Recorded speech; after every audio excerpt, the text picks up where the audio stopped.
माँ की ममता। बचपन में ही पिता की मृत्यु हो जाने के कारण परिवार की आर्थिक स्थिति बड़ी दयनीय थी। राजू की माँ कम पढ़ी लिखी थी। इतनी पढ़ाई से नौकरी कहाँ मिलने वाली थी। इसलिए घर घर बर्तन मांज कर और सिलाई बुनाई का काम करके किसी तरह अपने बच्चे को पढ़ा लिखा रही थी। राजू मंदबुद्धि बालक था, जिसके कारण कोई बात देर से समझता था। एक दिन जब वो स्कूल से लौटा तो उसके हाथ में एक लिफाफा था। उसने माँ को लिफाफा पकड़ाते हुए कहा, माँ, मास्टर साहब ने तुम्हारे लिए ये चिट्ठी भेजी है, जरा देखो तो इसमें क्या लिखा है। माँ ने मन ही मन चिट्ठी पढ़ी और मुस्कुराकर बोली, बेटा, इसमें लिखा है कि आपका बेटा काफ़ी होशियार है। इस स्कूल के बाकी बच्चों की तुलना में इसका दिमाग बहुत तेज है और हमारे पास इसे पढ़ाने लायक शिक्षक नहीं है। इसलिए कल से आप इसे किसी और स्कूल में भेजें। यह बात सुनकर राजू का मन आत्मविश्वास से भर गया कि वो कुछ खास है और उसकी बुद्धि तीव्र है। माँ ने उसका दाखिला एक अन्य स्कूल में करा दिया। समय बीतने लगा। राजू ने खूब मेहनत से पढ़ाई की और आगे चलकर IAS ऑफिसर बन गया।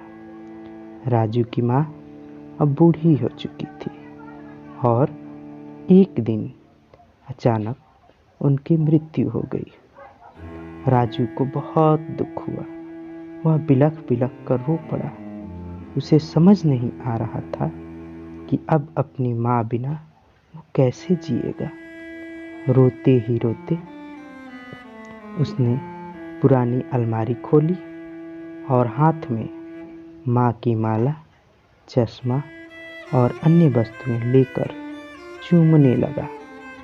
अलमारी में राजू के पुराने खिलौने और बचपन के कपड़े तक संभाल कर रखे हुए थे। तभी उसकी नज़र एक पुरानी चिट्ठी पर पड़ी। दरअसल ये वही चिट्ठी थी जो मास्टर साहब ने उसे 18 साल पहले दी थी। नम आंखों से राजू उसे पढ़ने लगा। आदरणीय अभिभावक, आपको बताते हुए हमें अफसोस हो रहा है कि आपका बेटा राजू पढ़ाई में बेहद कमज़ोर है और खेल कूद में भी भाग नहीं लेता है। जान पड़ता है कि उम्र के हिसाब से राजू की बुद्धि विकसित नहीं हो पाई है, अतः हम इसे अपने विद्यालय में पढ़ाने में असमर्थ हैं। आपसे निवेदन है कि राजू का दाखिला किसी मंदबुद्धि विद्यालय में कराएं अथवा खुद घर पर रखकर इसे पढ़ाएं।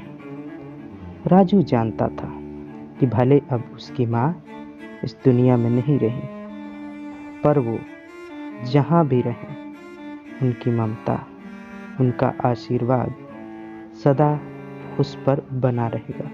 दोस्तों, रुडयार्ड किपलिंग ने कहा है, God could not be everywhere and therefore he made mothers. Thank you.